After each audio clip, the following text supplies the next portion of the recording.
Evil doesn't always arrive in the form of a lifelong predator. Sometimes, it comes disguised as two desperate teenagers, chasing something as simple and as senseless as a nicer car. On the night of October 1st, in 2001, 3 innocent lives were stolen in the Woodlands, Texas. A devoted nurse, a 16-year-old boy, his best friend. None of them had any idea that answering the door or trying to help a friend would lead to their deaths. At the center of it all, 2 19-year-olds, Michael Perry and Jason Burkett. Their choices would not only destroy families, but also raise questions about justice, mercy, and fate itself. Before the violence, there were people, families, lives that mattered. Welcome to True Crime Briefing, where we bring you closer to the truths about the most disturbing yet interesting true crime cases with facts.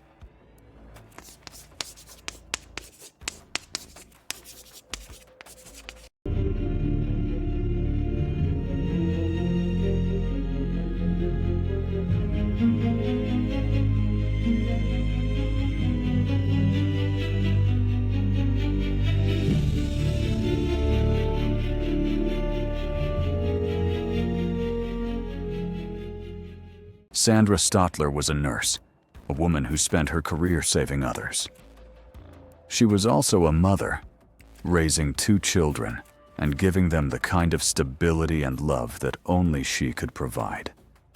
Her teenage son, Adam, was just 16.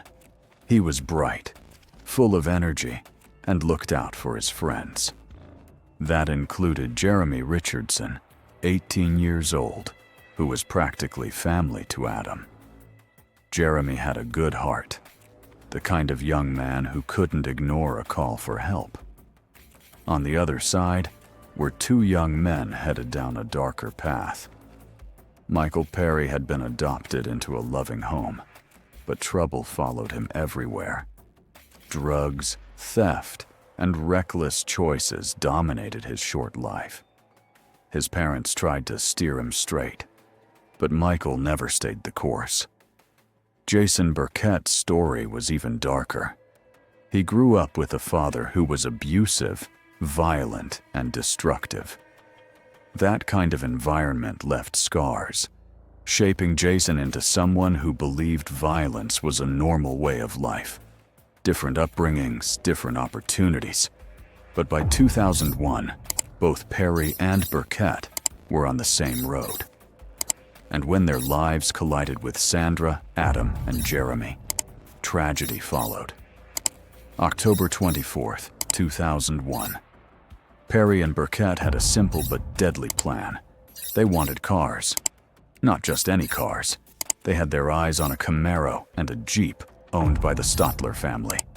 To get them, they would stop at nothing. The first victim was Sandra Stotler. She was at home, going about her day, when Perry and Burkett arrived. They gained entry, and in an act as cold as it was senseless, Perry shot Sandra, killing her instantly. A woman who had spent her life caring for others as a nurse, who had raised her children with love, was gunned down in her own home. But that wasn't enough. With Sandra dead, the young men turned their focus to her son. They knew Adam would return home, and they planned to lure him into their trap. When Adam arrived with his friend Jeremy Richardson, Perry and Burkett convinced them to come along to a nearby wooded area under the pretense of hanging out. Once there, the situation turned deadly. Both teenagers were executed in cold blood. Adam and Jeremy, barely on the cusp of adulthood, were shot and killed. Perry and Burkett then abandoned their bodies in the woods, showing no remorse as they went about securing the cars they had coveted. The brutality didn't stop there. Sandra's body was dumped into Lake Conroe, an attempt to conceal their crime. The senselessness of it all was staggering. 3 innocent lives taken for nothing more than vehicles and the thrill of possession. Over the next hours, Perry and Burkett flaunted what they had done. They drove around in the stolen cars, showing them off as though they had achieved something, not realizing, or not caring, that the police were already closing in. Their arrogance proved to be their undoing. Within days, Perry was arrested. When questioned, he confessed in detail to the murders, but later tried to recant, claiming his confession had been coerced. Burkett, meanwhile, was also taken into custody, and the two began pointing fingers at one another. The crime shocked the Woodlands. This wasn't a random act of violence in some distant city. It was right there, in a community where families felt safe. The killings tore through that illusion, leaving behind grief, anger, and questions about how 2 young men could destroy so many lives for something so meaningless. Police arrested Michael Perry within days. He confessed, then later recanted, claiming innocence. But the evidence was overwhelming, and prosecutors pressed forward. In court, both Perry and Burkett faced the possibility of death, but their fates would diverge in striking ways. Burkett's defense presented his father, Delbert, a violent man who had abused him his entire life. Ironically, it was Delbert's testimony about his own monstrous parenting that saved Jason. The jury spared him, sentencing him to life in prison. Perry, however, had no such shield. Despite his troubled but less extreme upbringing, the jury handed him the death penalty. To them, he was the more dangerous of the two, the one who deserved no second chance. Appeals followed, but one by one, courts rejected them. The Texas Court of Criminal Appeals dismissed his arguments. The U.S. Supreme Court refused to intervene. Judges agreed. Michael Perry's execution would go forward. As July 1, 2010 approached, Perry's last options vanished. Just weeks earlier, his adoptive father had died, leaving him to face death with fresh grief. At 6:03 p.m. in the Huntsville death chamber, Michael Perry was strapped to the gurney. Through the glass, he saw the families of his victims staring back. His adoptive mother, Gail Perry, wept as she watched her son's final moments. The needle was inserted. The drugs began to flow. Perry's final words stunned many. To everyone involved in this atrocity, you are all forgiven by me. Even in death, he labeled his execution an atrocity, not the murders. He continued to play the victim. Looking at his mother, his voice cracked. "Mom, I love you." Then, remembering his father. "I'm coming home, Dad." Coming home, a tear rolled down his cheek. He gasped 4 times, then went still. At 6:17 p.m., 9 minutes after the injection began, Michael James Perry was pronounced dead. He was 28 years old. For the families of the victims, watching Perry die brought a strange mix of emotions. Sandra's daughter, Lisa Balloon, said, "When he said he forgave us, I knew justice had been served. I needed to look into his eyes and see if he was the monster I believed him to be. And when he spoke, I knew that he was." Sandra's mother, Mary Ann Bach, felt relief after nearly 9 long years. "We can all have peace now," she said. But peace didn't erase the pain. Jason Burkett, the second killer, remains alive in a Texas prison. He won't be eligible for parole until November 1st, 2041.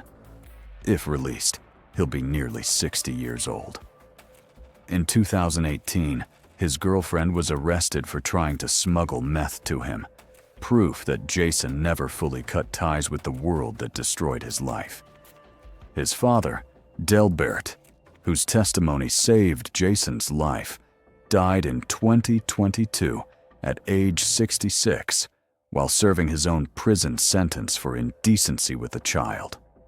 Father and son had spent years incarcerated across the street from one another. Meanwhile, the victims' families carried on as best they could.